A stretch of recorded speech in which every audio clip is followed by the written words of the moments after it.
Good morning everyone. Welcome to PW only IAS. दोस्तों, आप सभी जानते हैं कि जैसे आज 23 जुलाई है एंड आज यहाँ पर हमारी जो फाइनेंस मिनिस्टर है निर्मला सीतारमन जी, उनके द्वारा यहाँ पर पार्लियामेंट में बजट को प्रस्तुत किया जाएगा।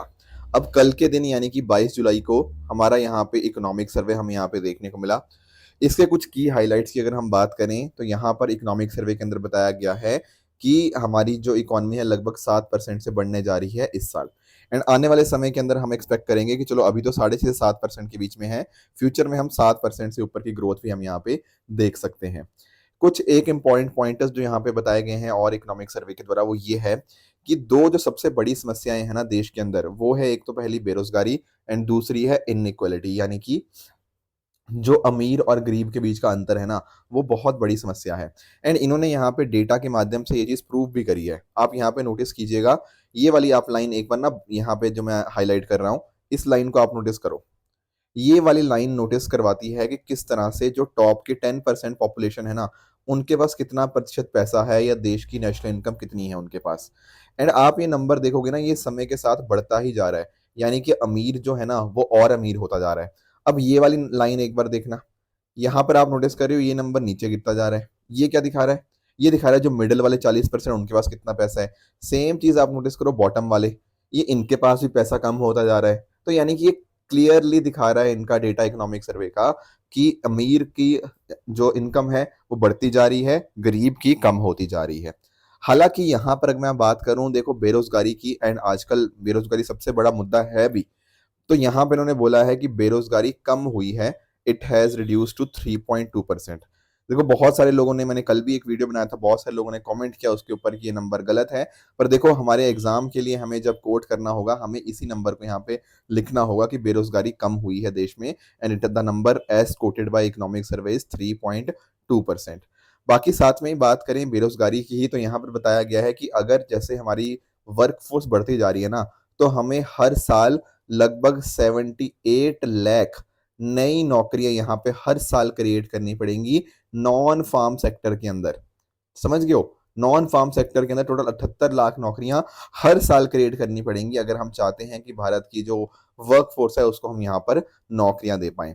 Plus at the same time economic survey ने बात करी है कि लोगों को स्किल्स देने बहुत ज़्यादा ज़रूरी हैं। हर दो में से एक इंसान ऐसा है, एक ग्रेजुएट हमारा ऐसा है जिसके पास अच्छी स्किल्स ही नहीं है, उसके पास एम्प्लॉयबिलिटी स्किल्स ही नहीं है, कि बेसिकली उसके पास चीज़ें आती तो हैं पर जो इंडस्ट्री में चाहिए स्किल्स वो उसके पास अवेलेबल ही नहीं है। Plus at the same time अगर पॉपुलेशन को अच्छे रोजगार देने हैं तो वहाँ पर स्किल्स के साथ साथ उनकी अच्छी हेल्थ भी होनी चाहिए। ये भी इंडिया में एक बहुत बड़ा कंसर्न आज के समय बन गया है कि अच्छा खाना, प्रॉपर डाइट वाला खाना बहुत कम लोग खाते हैं एंड फास्ट फूड और बाकी चीज़ों के ऊपर बहुत ज़्यादा निर्भर रहते हैं। इसके अलावा एक जो इम्पॉर्टेंट बात यहाँ पे बोली गई है वो है आपकी आर्टिफिशियल इंटेलिजेंस के बारे में। यहाँ पर इकोनॉमिक सर्वे का ऐसा मानना है कि देखो एआई आ रही है, इसमें कोई डाउट की बात नहीं है, पर आर्टिफिशियल इंटेलिजेंस की वजह से जो आपकी कंपनीज है ना, उनको सोल्यूशन ये देखना पड़ेगा कि कैसे वो लेबर को साथ में स्किल कर सकते हैं एआई के, रेदर देन हम ये सोचे कि आर्टिफिशियल इंटेलिजेंस तो रिप्लेस ही करता जा रहा है लेबर को, हमें साथ में नई जॉब्स भी यहाँ पे क्रिएट करती हुई देखने को चाहिए। ठीक है, तो ये कुछ पॉइंटर्स थे जो आपके इकोनॉमिक सर्वे के बारे में बोले गए हैं। डेफिनेटली और भी बहुत सारे पॉइंट्स हैं, हमारी टीम की कोशिश रहेगी आपके लिए वो डिटेल्ड वीडियोस भी ले आए। ठीक है, तो स्टार्ट करते हैं डिस्कशन दोस्तों। डेट है आज की 23 जुलाई 2024 एंड आप सभी का स्वागत है आज के प्रीलिम बूस्टर न्यूज डिस्कशन के अंदर। एक जो टॉपिक हमें डिस्कस करना है वो है रत्तापानी वाइल्ड लाइफ सेंचुरी के बारे में। आप ना पहले इसकी आप यहाँ पे लोकेशन देखो, यहाँ पर आप नोटिस कर पाओगे कि मध्य प्रदेश के अंदर हम जाएंगे ना, तो यहाँ पर हमें ये रत्तापानी वाइल्ड लाइफ सेंचुरी देखने को मिल जाएगी। हम इसको डिस्कस क्यों कर रहे हैं? डिस्कस इसलिए कर रहे हैं कि दरअसल में यहाँ पर ये मध्य प्रदेश का 8th टाइगर रिजर्व अब बनने जा रहा है। राइट, तो बेसिकली ये डिक्लेयर हो चुका है 8th टाइगर रिजर्व। एंड आप नोटिस करोगे भोपाल जो आपकी मध्य प्रदेश की कैपिटल सिटी है ना, उसके बहुत करीब आपको ये वाला टाइगर रिजर्व आपको देखने को मिल जाएगा। थोड़ा सा और इसके बारे में चर्चा करें तो आप नोटिस करोगे विंध्याचल जो माउंटेन रेंजेस है उसी का ही आपको एक पोर्शन देखने को मिल जाएगा। मध्य प्रदेश के रायसेन एंड सीहोर डिस्ट्रिक्ट्स के पास उसके थ्रू ये पास होता है। इसके अलावा 2008 से ही इसको टाइगर रिजर्व बनाने की यहाँ पे प्रपोजल स्टार्ट हो चुका था। 1976 के अंदर इसको यहाँ पे सेंचुरी की तरह यहाँ पे डिक्लेयर किया गया था। एनटीसीए के द्वारा, नेशनल टाइगर कंजर्वेशन अथॉरिटी के द्वारा अप्रूवल दे दिया गया। 2012 के अंदर प्रपोजल आ गया कि कैसे कोर एरिया होगा, आपका बफर एरिया होगा इसका। कुछ एक और इम्पॉर्टेंट फैक्ट जो आपको ध्यान में रखने हैं वो है कि कोलार जो रिवर है ना, वो इस सेंचुरी की वेस्टर्न बॉर्डर फॉर्म करती है एंड नर्मदा रिवर जो एक तरह से मध्य प्रदेश की लाइफलाइन मानी जाती है, वो इस पर्टिकुलर सेंचुरी के नदन साइड से यहाँ पे पास होती है, हमें यहाँ पे देखने को मिल जाएगी। बाकी यहाँ पे क्रोकोडाइल्स आपको अच्छे खासे देखने को मिल जाते हैं, उसी के नाम के ऊपर इनका नाम पड़ा है। इसके अलावा यहाँ पे 3123 वाइल्ड एनिमल्स आपको देखने को मिल जाएंगे, 56 टाइगर्स हैं एंड 70 आपको लेपर्ड्स आपको यहाँ पे देखने को मिल जाते हैं डेफिनेटली। और जो आपका स्टेट बर्ड है मध्य प्रदेश का पैराडाइज फ्लाई कैचर, वो भी आपको यहाँ पे देखने को मिल जाएगा। जो भिमबेटका के बारे में हम डिस्कशन करते हैं ना अक्सर हिस्ट्री के अंदर, वर्ल्ड हेरिटेज साइट्स के बारे में, आपका जो बहुत इंपॉर्टेंट रॉक शेल्टर्स हो गया, रॉक पेंटिंग्स आपको देखने को मिल जाती हैं, वो भी यहीं पर आपको इस सेंचुरी में आपको देखने को मिल जाएंगी, राइट। तो जैसे मैंने आपको बताया ऑलरेडी 7 आपके एग्जिस्टिंग टाइगर रिजर्व्स थे, ये 8वां बनने जा रहा है। 7 कौन से हैं आपके? बांधवगढ़, कान्हा, पन्ना, पेंच, संजय डुबरी हो गया, सतपुरा हो गया एंड वीरांगना दुर्गावती। इनमें से कईयों के बारे में डिस्कशन किया है, वीरांगना दुर्गावती के बारे में थोड़े दिन पहले डिस्कशन किया था, एक दो इनमें से भी और हमने डिस्कस ऑलरेडी कर रखे हैं। थोड़ा सा मैं टाइगर रिजर्व्स के बारे में भी डिस्कशन कर दूं। दरअसल में ना टाइगर रिजर्व नोटिफाई किए जाते हैं आपकी स्टेट गवर्नमेंट के द्वारा एज पर the provision of wildlife protection act, और इसको एडवाइस कौन करता है? NTCA, national tiger conservation authority. दरअसल में जो एनटीसीए है वो अपने आप में एक स्टैट्यूटरी बॉडी है जिसको बनाया गया था under the ministry of environment, forest and climate change. 2005 में इसका आपका एस्टेब्लिशमेंट होता है। पर्पस यही होता है कि एक तरह से टाइगर्स को हम कंजर्व कर पाएं, उसको इंप्लीमेंट कर पाएं हमारे प्रोजेक्ट टाइगर को, जो कि हमारा प्रोजेक्ट टाइगर हमने 1973 के अंदर स्टार्ट किया था in order to save Bengal tiger. उसी को इंप्लीमेंट करने के लिए ये हमारे पास अथॉरिटी देखने को बन जाती है। इसके अलावा अगर मैं बात करूं, देखो ठीक है, इंडिया में टोटल आपको 55 टाइगर रिजर्व आपको देखने को मिल जाएंगे। आखिरी वाला जो था वो राजस्थान के अंदर धौलपुर करौली टाइगर रिजर्व, यहाँ पे 55th टाइगर रिजर्व बना था एंड पहला टाइगर रिजर्व भारत का था जिम कॉर्बेट नेशनल पार्क। ठीक है, तो ये कुछ पॉइंटर्स हैं आपको जानने चाहिए। डेफिनेटली एनटीसी हमने डिस्कस कर लिया। एक और भी सोसाइटी है wild life protection society of India. इस सोसाइटी को 1994 के अंदर फॉर्म किया गया था बाय बेलिंडा राइट, ताकि एक तरह से जो भी टाइगर पोचर्स हैं उनको हम कैच कर पाएं एंड यहाँ पे टाइगर्स को हम यहाँ पे कंजर्व कर पाएं। बाकी टाइगर का जानते हो आप, IUCN स्टेटस का इंडेंजर्ड होता है। ये लार्जेस्ट वाइल्ड कैट स्पीशीज हैं दुनिया भर के अंदर। भारत में अच्छी बात यह है कि इनकी जो पॉपुलेशन है ना वो इंक्रीज हुई है। आप कंपैरिजन करना 2006 और 2022 के आंकड़े, तो आपको लगभग नोटिस करने को मिलेगा कि काफी तेजी से हमारा जो नंबर्स है इंक्रीज हुए हैं। 2015 में हमारा नंबर 3200 के आसपास था, 2022 में 4500 के आसपास हो चुका है, तो which is a good thing. तो IUCN ने बताया है कि हाँ, टाइगर की पॉपुलेशन स्टेबलाइज हुई है काफी जगह के ऊपर एंड काफी जगह के ऊपर इंक्रीज भी हुई है, तो that is a very good thing. ठीक है दोस्तों, नेक्स्ट टॉपिक की तरफ आगे चलते हैं, दैट इज बागमती रिवर थोड़ा सा देख लेते हैं। जो बिहार के मुख्यमंत्री हैं नीतीश कुमार जी, उन्होंने ना नेपाल के कुछ लीडर्स के साथ बागमती रिवर फ्लडिंग के जो कंसर्न्स है वो डिस्कस किए हैं। दरअसल में आप यहाँ पे पिक्चर के अंदर देख भी पा रहे होंगे, नेपाल की जब हम बात करते हैं तो यहाँ काठमांडू के पास से, ठीक है, यहाँ पर आपको शिवापुरी माउंटेन्स देखने को मिल जाती हैं। यहीं से आपकी जो बागमती रिवर है वो ओरिजिनेट करती है। ठीक है, ये ओरिजिनेट तो यहाँ पे कर गई, आगे जाके ना ये कोसी में मिल जाती है। और कोसी आप जानते होंगे, देखो कोसी की वजह से भारत के अंदर स्पेशली बिहार के अंदर बहुत ज्यादा हमें फ्लडिंग हर बार देखने को मिल जाती है। तो दरअसल में ना उसका एक जो ट्रिब्यूटरी है वो दरअसल में आपकी बागमती रिवर ही है। ठीक है, तो ऐसे ये फ्लो करती हुई साउथ वेस्ट के अंदर फ्लो करती हुई यहाँ पे कोसी के अंदर फ्लो कर जाती है, राइट। जो आपकी महाभारत रेंज है कटुवल डाहा के ऊपर, उसको ये डाइसेक्ट करती है आपकी बागमती रिवर। ठीक है, बिहार के अलग अलग डिस्ट्रिक्ट्स हो गया, इनके थ्रू ये पास करती है। इंपॉर्टेंट बात आपको ध्यान में ये रखनी है कि बागमती रिवर का जो रेफरेंस है वो आपको विनय पिता का एंड आपका नंद बाग के अंदर भी आपको देखने को मिल जाएगा। आप लोग जानते हो ना बुद्धिज्म के अंदर सुत पिताका, अभिधम पिताका, उसी तरह से विनय पिताक भी होती है, तो विनय पिताक के अंदर आपको इसका रेफरेंस आपको देखने को मिल जाएगा। साथ में ही आप नोटिस करो तो ये ना दरअसल में जो रिवर है ना अपना कोर्स चेंज करती रहती है। ऐसा नहीं है कि एक ही रास्ते पे जाती है, कोर्स इसका चेंज होता रहता है, जिस वजह से फ्लडिंग अक्सर हमें यहाँ पे देखने को मिल जाती है। ऐसा ही एक एग्जांपल हमें 1994 के अंदर देखने को मिला था, जब बहुत मैसिव लेवल के ऊपर फ्लड आया था। अभी भी फ्लड आते रहते हैं, पर ये 1994 वाला फ्लड अपने आप में बहुत ही भयंकर एक फ्लड हमें देखने को मिला था, जिस वजह से बहुत सारे लोगों को काफी इंपैक्ट इससे पड़ा था। नेक्स्ट दोस्तों हमारा टॉपिक है बिल्कुल एक छोटा सा, फाइलो गैकेंथस सुधांशु शेखरी। दरअसल में ना एक्चुअल में अगर मैं बात करता हूँ बोटेनिकल सर्वे ऑफ इंडिया की, उसके एक बहुत इंपॉर्टेंट साइंटिस्ट हैं जिसका नाम है डॉक्टर सुधांशु शेखर। अब इन्हीं के नाम के ऊपर इनका कंट्रीब्यूशन बहुत ज्यादा रहा है। तो अभी हमें अरुणाचल प्रदेश के अंदर एक नई प्लांट स्पीशीज मिली है, तो बोटेनिकल सर्वे ऑफ इंडिया ने इन्हीं के कंट्रीब्यूशन को देखते हुए उस प्लांट स्पीशीज का नाम क्या रख दिया है? फाइलोगैगेंथस आपका सुधांशु शेखरी। ठीक है। तो ये ना एक्चुअल में यूपीएससी जो क्वेश्चन पूछता है वो यही सब पूछता है कि यार ये चीज न्यूज में थी, ये है क्या, क्या ये बटरफ्लाई है, क्या ये फिश है, ये प्लांट की स्पीशीज है, ये क्या है। ठीक है, थोड़ा सा बस आपको इस बात का ध्यान रखना है कि अरुणाचल प्रदेश के अंदर बोटेनिकल सर्वे ऑफ इंडिया के द्वारा एक नई प्लांट स्पीशीज पाई गई है, तो इसका नाम यहाँ पे इस तरह से रखा गया है क्योंकि इनका कॉन्ट्रीब्यूशन बहुत ज्यादा रहा है। इसकी अगर हम बात करें तो देखो ये वाली जो आपको जीनस है, जो फाइलोगैक्टस जीनस है, ये आपको नॉर्थ ईस्टर्न और ईस्टर्न हिमालय के अंदर आपको यहाँ पे देखने को मिल जाएगा। थोड़ा सा मैं आपको अगर मैं बात करूं बोटेनिकल सर्वे ऑफ इंडिया की भी, तो दरअसल में ministry of environment and forest के अंतर्गत ये वाली आपकी ऑर्गेनाइजेशन आती है। It is an apex research organisation जो कि आपके वाइल्ड प्लांट रिसोर्सेज के रिगार्डिंग रिसर्च करती है, उनकी स्टडीज करती है। इसके हेडक्वार्टर्स आपको कोलकाता के अंदर देखने को मिल जाएंगे। 1890 के अंदर इसको यहाँ पे एस्टेब्लिश किया गया था। देश भर में अलग अलग इसके रीजनल सर्कल्स भी आपको देखने को मिल जाते हैं। नेक्स्ट दोस्तों हमारा टॉपिक है भील ट्राइब के रिगार्डिंग। जब मैं बात करता हूँ ना भील ट्राइब की, तो दरअसल में इनके द्वारा एक डिमांड उठ रही है कि हमारा एक खुद का स्टेट होना चाहिए जिसका नाम होगा भील प्रदेश।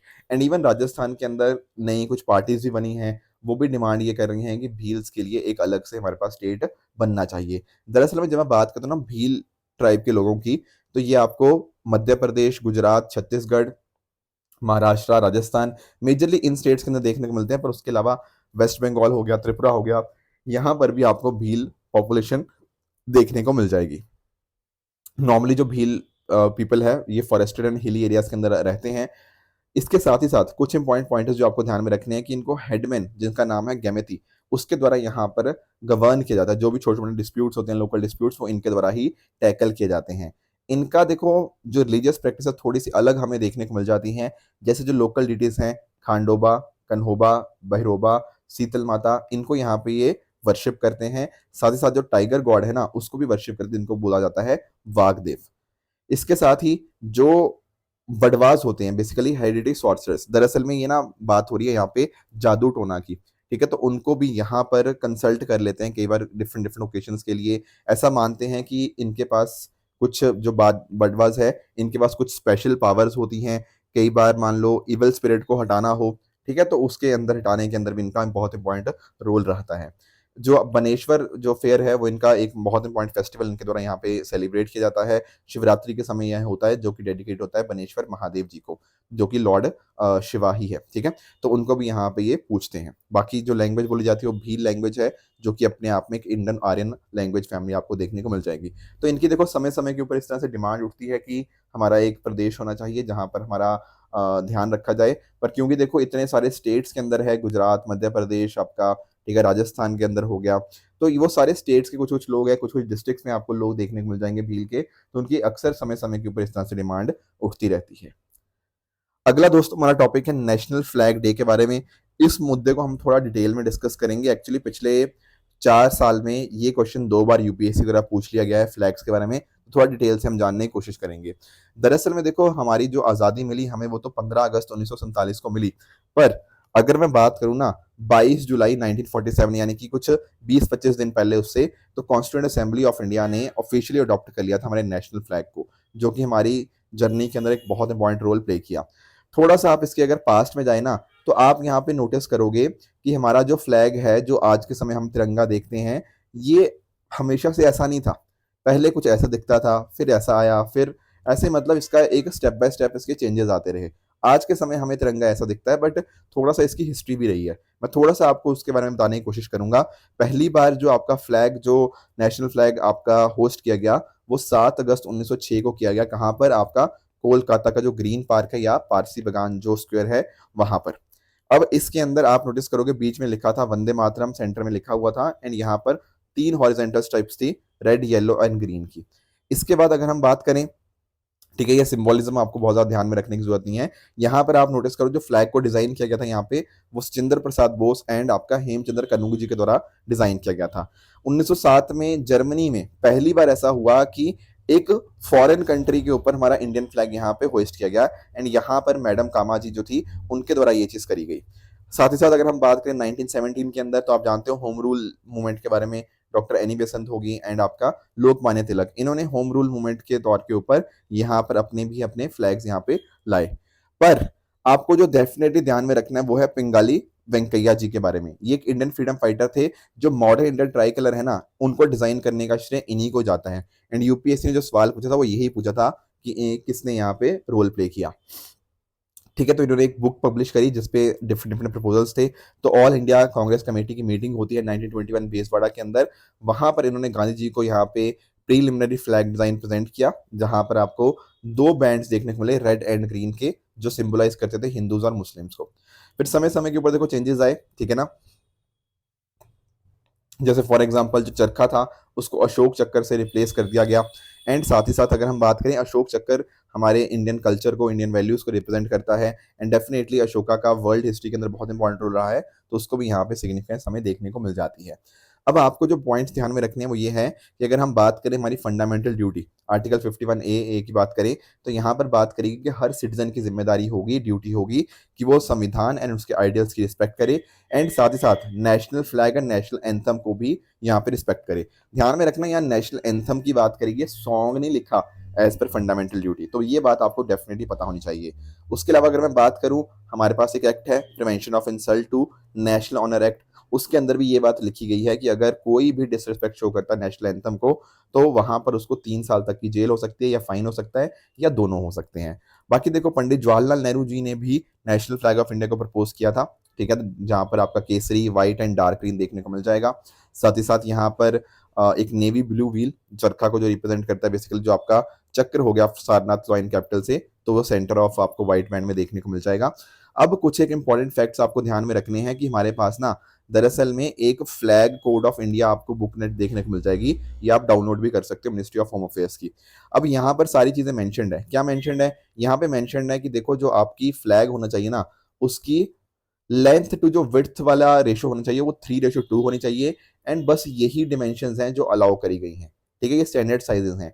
यूपीएससी ने इसके ऊपर भी सवाल पूछा था, ये पहली स्टेटमेंट के ऊपर भी, दूसरी स्टेटमेंट के ऊपर भी, कि क्या क्या डिमेंशन हो सकती हैं। एंड पहली स्टेटमेंट की क्या आपके लेंथ टू जो विड्थ जो होती है वो रेशो कितनी होती है। डेफिनेटली आप 3:2 यहाँ पे नोटिस कर सकते हो, ऐसा नेशनल फ्लैग कोड के अंदर ये चीज यहाँ पे लिखी हुई है। बाकी जो आपका नेशनल फ्लैग होता है वो हैंड स्पन होता है, हैंड वुवन हो सकता है, राइट। एंड बाकी और चीज़ें भी आप यहाँ पे पढ़ सकते हो कि किस तरह से नेशनल फ्लैग हमारे एस्पिरेशंस को रिप्रेजेंट करता है। हमारे पास डेफिनेटली एक्ट्स हैं, prevention of insult to national honour act हो गया, राइट। एंड अगर हम बात करें यहाँ पर, तो सैफरन जो है वो इंडिकेट करता है स्ट्रेंथ एंड करेज को, वाइट जो है वो पीस एंड ट्रुथ को यहाँ पे रिप्रेजेंट करता है, जो आपका ग्रीन है वो सुख एंड समृद्धि को यहाँ पे रिप्रेजेंट करता है। ना आपके जो धर्म चक्कर की बात करें, ये व्हील ऑफ द लॉ, उसकी यहाँ पे बात हो जाती है। तो ये है हमारा फ्लैग कोड ऑफ इंडिया। जैसे मैंने आपको बताया, मिनिस्ट्री ऑफ होम अफेयर्स यहाँ पे इसको एडमिनिस्टर करता है, जिसके अंदर सारी यहाँ पे डिस्कशन हुई है, राइट दोस्तों। तो ये थी आज की डिस्कशन। अब चलते हैं अपने क्वेश्चंस की तरफ। दो क्वेश्चन मैं आपको एज अ होमवर्क दे रहा हूँ, ये PYQs ही हैं, इनको आप पढ़ सकते हो। एंड मुझे कमेंट्स में इसका आंसर बताइएगा कि आपके हिसाब से ये पहला क्वेश्चन एंड ये रहा आपका दूसरा क्वेश्चन, इन दोनों क्वेश्चंस का आपके हिसाब से आंसर क्या होना चाहिए। कल मैंने कुछ आपको होमवर्क दिया था, उसका आंसर डिस्कस कर लेते हैं। यहाँ पर कह रहा है कि बाकी सी चीजें अगर सेम रही तो मार्केट डिमांड किसी वस्तु की कैसे बढ़ेगी। पहला स्टेटमेंट कह रहा है कि मान लो उसका सब्स्टिट्यूट का प्राइस आपने बढ़ा दिया। सब्स्टिट्यूट क्या क्या होता है? सब्स्टिट्यूट मतलब कि कोई चीज आपको सब्स्टिट्यूट कर सकती है। जैसे मान लो आप चाय है और आपकी कॉफी है, अगर आप लेट से चाय नहीं पी रहे तो आप कॉफी पी लोगे, और कॉफी नहीं पी रहे तो चाय पी लोगे, एक की जगह दूसरा, इसी को तो बोलते हैं सब्स्टिट्यूट।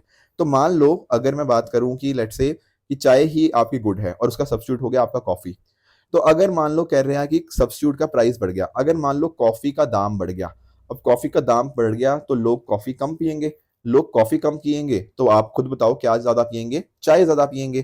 तो यानी कि सब्स्टिट्यूट के प्राइस बढ़ने की वजह से उस वस्तु की डिमांड, मतलब जो दूसरी वस्तु है उसकी डिमांड बढ़ जाती है। पहला स्टेटमेंट बिल्कुल ठीक है। दूसरा कह रहा है कि कॉम्प्लीमेंट का अगर प्राइस बढ़ जाए, कॉम्प्लीमेंट क्या होता है? कॉम्प्लीमेंट जो साथ साथ में अच्छे चलते हैं, जैसे मान लो चाय और पकौड़ा, ये दोनों साथ में खाने में बड़ा मजा आता है ना।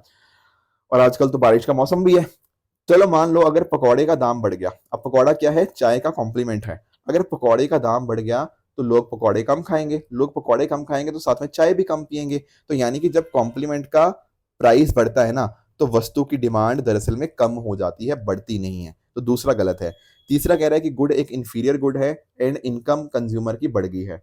अगर मान लो कि आपकी कमाई बढ़ गई है, कमाई खूब कर रहे हो आप, तो क्या आप कोई खराब वस्तु यूज करोगे या नहीं करोगे। आप बोलोगे सर कम करेंगे, उसकी डिमांड कम करेंगे, तो ये बात भी गलत है, तो डिमांड कम हो जाएगी। चौथा कह रहा है कि उसकी प्राइस गिर गया।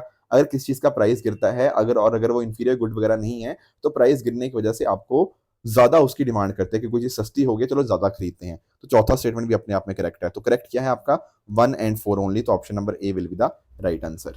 दूसरा मैंने आपको होमवर्क दिया था बिटकॉइंस के बारे में। देखो यहाँ पर ये कह रहा है कि बिटकॉइंस को सेंट्रल बैंक यहाँ पे ट्रैक करता है। कल भी मैंने आपको एक चीज बताई थी कि भाई ये सब तो होता ही नहीं है, ये तो डिसेंट्रलाइज होती है, ऐसे कुछ यहाँ पे ट्रैकिंग वगैरह तो होती नहीं। सीबीडीसी एक अलग चीज है, तो बिटकॉइन बट यहाँ पे ट्रैक नहीं होता, तो पहली बात तो गलत होगी। दूसरे स्टेटमेंट की बात करें कि किसी के पास कोई बिटकॉइन एड्रेस होता है, वो किसी को भी बिटकॉइंस भेज सकता है just with the bitcoin address, yes that is correct. तीसरा कह रहा है कि ऑनलाइन पेमेंट करी जा सकती है बिना सामने वाले की आइडेंटिटी नोन किए, ये भी अपने आप में सही हो जाएगा। तो option B 2 and 3 only will be the right answer. ठीक है दोस्तों, अब आ जाते हैं अपने ट्रू फॉल्स के रिगार्डिंग। 3 स्टेटमेंट्स है आपके सामने, इनका आप बताइएगा कौन सा सही है कौन सा गलत है। कल जो मैंने होमवर्क दिया था यूएनईसी वाटर कन्वेंशन के रिगार्डिंग, तो ये जो स्टेटमेंट है बिल्कुल आपकी ये करेक्ट हो जाएगी। फॉरेन ट्रिब्यूनल्स की बात करें, देखो पहले सेंट्रल गवर्नमेंट कर सकती थी, अब स्टेट गवर्नमेंट भी कर सकती हैं, तो दूसरा आपका गलत हो जाएगा। सेंटनीज ट्राइब आपकी अंडमान के अंदर देखने को मिल जाती है, तो तीसरा भी आपका इनकरेक्ट हो जाएगा। पेरू के रिगार्डिंग आपकी बॉर्डरिंग कंट्रीज आपकी सही देखने को मिल जाएंगी। और मैं बात करूं जन औषधि केंद्र की, तो दरअसल में आपकी ministry of health and family welfare यहाँ पे नहीं है, बल्कि आपका ministry of chemical and fertiliser देखने को मिलती है, तो स्टेटमेंट इज इनकरेक्ट। दोस्तों ये थी आज की डिस्कशन, इसी तरह से आप भी अपने एंड पे हार्डवर्क करते रहिए। Thank you very much for the discussion.